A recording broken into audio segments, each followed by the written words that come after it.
será vencido. Nunca mais será vencido. Vai ser reunido todas as nações contra Israel. Israel vai rebentar. Não é Israel, vai ser o Eterno. E isso, irmãos, é uma coisa extraordinária. Isso muito poucas pessoas entendem.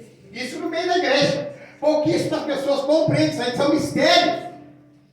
São mistérios. Acompanhar Israel, que nós acompanhamos, irmão, é assim, ó. O Estado de Israel, quando os iranianos, o Irã, isso há pouco tempo, quando o Irã, isso fora assunto, deixarei para outro dia para falar sobre as vitórias assustadoras que Israel veio passando desde a sua fundação em 1948. O Irã tem o enriquecimento do urânio. Lá. E o Irã é absolutamente o oposto a Israel. Ele é absolutamente oposto. É o maior inimigo. O maior inimigo que Israel tem é o Irã. Quando o Irã tinha trabalhado a estrutura química para formar a bomba atômica, que é o enriquecimento do urânio, que tem toda aquela briga lá com os Estados Unidos, toda aquela história lá, Israel achou uma forma. Vejam só que coisa séria, irmão. Israel estava fadado ao desterro com as bombas nucleares do Irã, que ali é só cruzar pela Síria e passou pelo país sírio ali, que é pequenote, né? E que é inimigo também de Israel, mas respeita, porque Israel é uma potência incrível, mas são mistérios. Aí Israel descobriu, matou os 3 cientistas. Sem ninguém saber. Matou os 3 cientistas que enriqueciam o urânio e não fez nada para o povo iraniano. Você vai perceber que troço próprio. Mas tem que entender isso aí. Deus prepara de uma forma, porque quem escolheu não vai ser destruído. Glória a Deus. Não vai. Quem o Senhor escolheu não vai ser destruído. Não tem como ser destruído. Não tem, isso é uma questão. Aí nós vamos discutir com Deus. Não, eu só tenho que me render ao meu santo eterno. Ele escolheu, mas por favor, então vamos seguir. E nós, irmãos, estamos aqui agora acolhidos, paralelo aos judeus, pela adoção de filhos, que nós somos a Igreja Assembleia de Deus Universal, que adora e bendiz o Senhor como filhos do Eterno, através de Jesus. E se tu está escolhido, está resolvido o problema. Vamos permanecer na presença de Deus e permanecer com a nossa eleição, porque o Senhor nos elegeu para a sua bendita salvação. E isso é a verdadeira missão. Isso é a verdadeira missão, é nos acolhermos. Irmãos, o apóstolo Paulo, na sua missão de missionário dos gentios, mas claro, que trabalhou com os judeus, lógico, trabalhou também, mas quem mais trabalhava com os judeus era Pedro. Que a história de Pedro, obrigado, irmão, a história de Pedro é maravilhosa. Obrigado, amado pastor. A história de Pedro é muito maravilhosa também, mas não vamos entrar, porque Pedro se identificou com os judeus. Aí, o apóstolo Paulo, 10 anos aproximadamente de ministério. Ele trabalhou, só para os irmãos terem uma ideia, só dentro do Império Romano. Ele só trabalhou dentro do Império Romano. Ele só não conseguiu chegar na Espanha. Quando ele se programava para ir para a Espanha, ele interrompeu a sua trajetória dentro das suas viagens, que não dá para nós analisar aqui, é claro, devido ao tempo, óbvio que não. Ele estava indo, antes de acontecer a terceira viagem, ele estava se dirigindo à Espanha, missionário Paulo. Ele já tinha trabalhado em Roma, já tinha voltado de Roma, e o centro dele era Jerusalém. Jerusalém ou Antioquia da Síria. Esse era o ponto central do apóstolo Paulo. Ali com os seus discípulos, não era discípulo, na verdade eram companheiros, pastores, que a igreja de Antioquia da Síria escolheu. E está na palavra do Senhor, que foram indicados e acolhidos pela igreja de Antioquia da Síria, que tem a Antioquia da Psídia, que é logo acima, cruzando e pegando no norte da Grécia, toda essa região que o apóstolo Paulo navegou e viajou durante 10 anos, até chegar à sua decapitação em Roma. Isso durou 10 anos. Até 48. Até o ano 48, o apóstolo Paulo acabou sendo oferecido, como ele disse, eu estou sendo oferecido como libação, não é? Estou sendo oferecido como sacrifício, em prol daqueles que o Senhor me alcançou. Ele tinha uma certeza do seu ministério, querida irmã Magali, nossos pastores amados, nossa querida igreja, de que o missionário Paulo tinha certeza de que ele estava cumprindo o desígnio do Senhor e era a hora dele partir.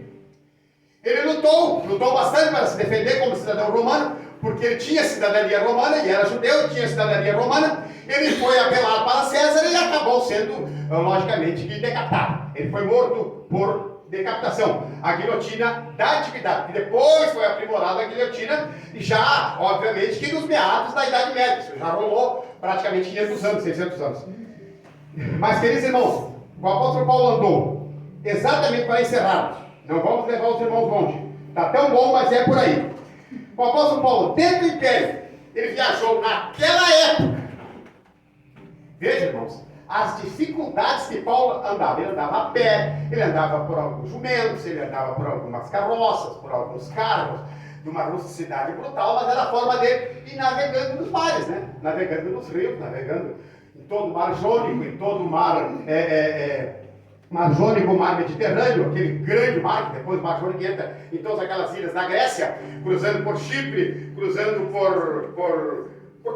por Malta, Ilha de Malta, sul da Itália e por ali. Ele fez todas essas viagens. Ele chegando, ó, eu trouxe assim, ó, mais ou menos, a Galácia, que fica bem no norte, claro, bem no norte, elevando o noroeste da atual hoje Turquia. Atual hoje Turquia, que é toda essa região. A região da Galácia, a região da Macedônia, na Grécia, a região da Acaia e a região... Obrigado, irmão, que hoje é exatamente entre Istambul e a cruzada do mar de Bósforos, que divide o país turco entre europeu e asiático. Então, naquelas navegações ali, naquelas cruzadas ali, o apóstolo Paulo fez toda essa margem de ações e quase que sozinho. Porque Barnabé deixou e foi para outros lugares, foi para outras missões, claro, para detalhar aqui, mas, queridos irmãos, ele cumpriu o seu ministério durante esse tempo dentro do Império Romano. Antes dele chegar na sua terceira viagem, essa aqui foi exatamente a primeira, a chegada desses pontos, saindo de Jerusalém e dirigindo-se a Antioquia do Psídio. Desculpa, da Síria. Ali ele fez o centro, que foi a primeira igreja que se formou ministerialmente, a igreja cristã, do cristianismo, oferecido pelos discípulos e, obviamente, desbravado pelo apóstolo Paulo e Barnabé. Queridos irmãos, para encerrarmos a obra missionária, querida igreja, não é fácil. Eu confesso que, lamentavelmente, eu recuei no período em que eu tinha, claro, que mais força e vigor, logicamente, que hoje é óbvio que eu não iria nem para o Paraguai. Não iria nem para o Uruguai, nem que é um país tão lindo. O Paraguai tem muita lição. Não vou, não tem condições. Humanamente eu não posso, eu tenho. Como é que você vai dar acesso a eu fazer isso? Não, mas eu errei no período em que fui convocado.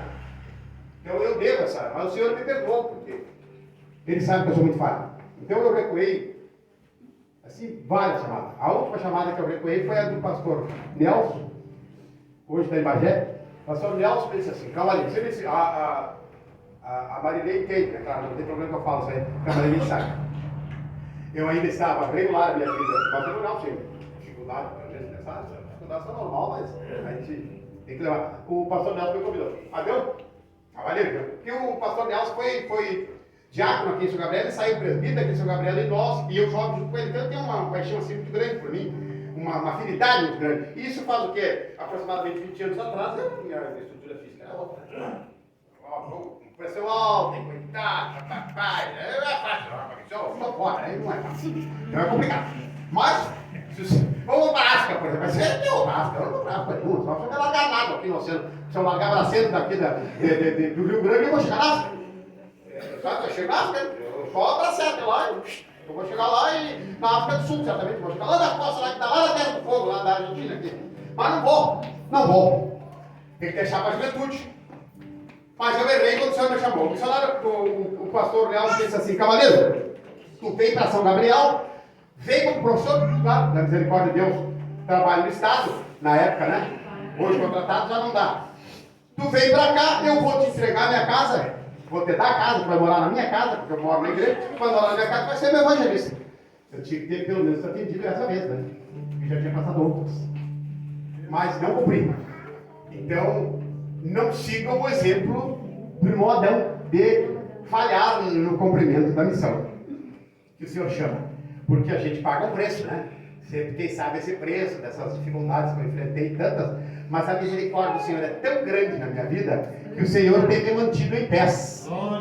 Tem me mantido com a sua misericórdia. E agora, melhor ainda, porque o Senhor me deu uma tutora. Eu passei 13 anos num suplício de luta entre sim, entre não, entre o ok, entre o desajuste, coisas assim seríssimas. Para uma pessoa, somente quem pode dar esse conceito é quem viveu essas situações, como a qual eu e tantas outras pessoas, naturalmente, de várias áreas, passaram, né? Mas é muito doloroso, e principalmente não querendo sair da casa do Eterno, não querendo abandonar a adoração a Deus na comunidade, né? Porque podemos adorar o Senhor em qualquer lugar, mas se nós não estivermos na comunidade, não fica bem. É aqui que nós temos que adorar a Deus, né? É muito bom adorarmos ao Senhor em casa, mas nós temos que nos congregar, porque é assim que o Senhor determina. Amados irmãos, a obra missionária é essa. Não vamos fazer certamente igual ao apóstolo Paulo, que doou a sua vida inteiramente para a evangelização, para a obra missionária, isto falando exatamente das Sagradas Escrituras, porque o apóstolo Paulo chegou ao seu ministério, morreu e ofereceu-se a sua vida para a salvação das vidas. Aleluia. De pessoas e a fundação do ministério do nosso eterno e Salvador Jesus Cristo. Aleluia. Mas irmãos, para encerrar, eles foram felizes, radiantes de alegria, porque receberam o ID do Mestre na obra missionária. Foram e pregaram, e radiantes de felicidade, por ter tido a certeza que o Mestre foi recebido nos céus, assunto aos céus, e permanece sentado à destra do Senhor, do Deus eterno e poderoso, à direita do Senhor, à direita do Pai. E eles pregaram, e todas as passagens, todas as ações dos homens de Deus que pregavam, os sinais se seguiam. As vidas eram transformadas, as vidas eram libertas, as pessoas eram abençoadas, as comunidades se organizavam, trabalhavam de uma forma tal que a bênção de Jesus estava perene na vida de cada um dos amados e eternos irmãos, pela responsabilidade de quem foi pregar. O ID, eles foram, e quiçá o Senhor levante, como a missionária já falou. Estou falando muito, irmãos, já são 8h05. Amados irmãos, as obras missionárias da qual a Assembleia de Deus Ministério de Santos, que nós sabemos que é um ministério muito profícuo, abençoado, e que desenvolve essa obra, essa compreensão dos últimos dias, para alcançarmos o maior número possível de vidas para o acolhimento do reino do Eterno. Porque o momento que a vida nos oferece, irmãos, é esse. E o Brasil e o mundo passou por esta tragédia, meus queridos irmãos, desta cruel e terrível pandemia. Obrigado, irmão. Claro que passou uma situação caótica, mas eu venho dizendo e venho repetindo, aprove Deus que ainda acalmasse um pouco essa situação que o planeta está vivendo. Agora, este maldito vírus, que eu não pronuncio o nome, não gosto de pronunciar o nome, meus queridos irmãos, este cruel e assassino que cruzou e ainda permanece vai permanecer até a volta do Senhor, até a transformação da terra, até ele foi plantado, estruturado, e claro que a evolução e a estrutura da medicina, porque nenhuma vacina, nenhum remédio está oficialmente definido, não está oficialmente definido, porque sabemos que a medicina, eu não sou médico, eu não entendo nem meia vírgula de médico, mas eles afirmam, tudo são medidas profiláxicas. E essas medidas profiláxicas que são preventivas, graças à bendita misericórdia do Senhor, está nos sendo eficaz em relativa à situação, está nos sendo eficaz. Porque senão, irmãos, o objetivo era outro. E isso é exatamente a preparação do planeta, a preparação do sistema mundial para que seja feito o reset do planeta Terra. Vai ser feito até 2030, vai ser feito esse reset. Existe esta previsão. E há quem diga que eu sou meio doido para dizer essas coisas. Mas, queridos irmãos, diante desses fatos, Jesus, a obra missionária do Senhor, que é do ide, pregai a todas as nações o meu evangelho, para que todo aquele que nele crê seja salvo e arrependa-se dos seus pecados, e o que não crer será condenado. Isso vai acontecer, meus queridos irmãos, a volta de Jesus a mais rápida possível. E é o que mais eu peço para o meu Deus, nos minutos em que eu me concentro de uma forma tal, de que o Senhor volte. Maranata, Senhor Jesus. Volta, Senhor, porque eu sei que as nossas crianças estão, como disse a esposa, num sofrimento muito grande, uma situação muito crítica que vive as nossas crianças atualmente, em função da conjuntura brasileira e a conjuntura mundial, mas em especial no Brasil, porque o Brasil é um celeiro do cristianismo e o Brasil tem que ser vencido por esses homens cruéis que estão no fronte para dominar o Brasil, mas o eterno Senhor da vida arvorará a sua bandeira. O Brasil tem um preço a pagar, eu sempre disse, mas o Senhor não abandonará esta nação. Eu tenho as minhas netas, os meus amores, são crianças inocentes, mas se o Senhor voltar, eu estou pedindo que nem que seja segurando no seu pé, eu quero subir, e eu sei que as minhas netas irão, porque são ainda inocentes, e ainda detêm essa estrutura da inocência, e tantos quantos serão alcançados pela mensagem da missão, pela acolhida dos corações de missioneiros, e que provam que estão convictos da salvação em Jesus Cristo. O Brasil vai vencer. O Brasil não vai ser entregue às obras das trevas, não! Bendito seja o nome do Senhor. Irmãos queridos, Jesus está voltando. Vamos encerrar. Falei muito. Glorificado seja o nome do Senhor. Devolvo daqui da missionária. O pastor, sim, perdão, meu pastor querido. Eu fico muito feliz. Perdoe, irmão Cavaleiro, né? Porque eu estou meio com a embocadura um pouco limitada, assim, que eu recuei na pandemia, irmão. Eu recuei, o pastor me chamou e eu disse assim, pai, eu não vou. Essa é a mais recente. Irmãos, eu falei na primeira, a mais recente que eu tenho negativo foi que o pastor, mas Adão, não vai voltar? Pai, eu não vou agora pastorar aqui, o pastor Enoque. Mas é bravo, depois o cara chegar com os cabelos brancos, fica... Mas eu não sei se a Marilene já estava casada comigo nessa época, quando o pastor Enoque, nem me lembro. É muito sério, né, irmãos? Mas a irmã Magali é uma serva de Deus. Amém. Uma serva de Deus. Ela é uma serva de Deus, irmã.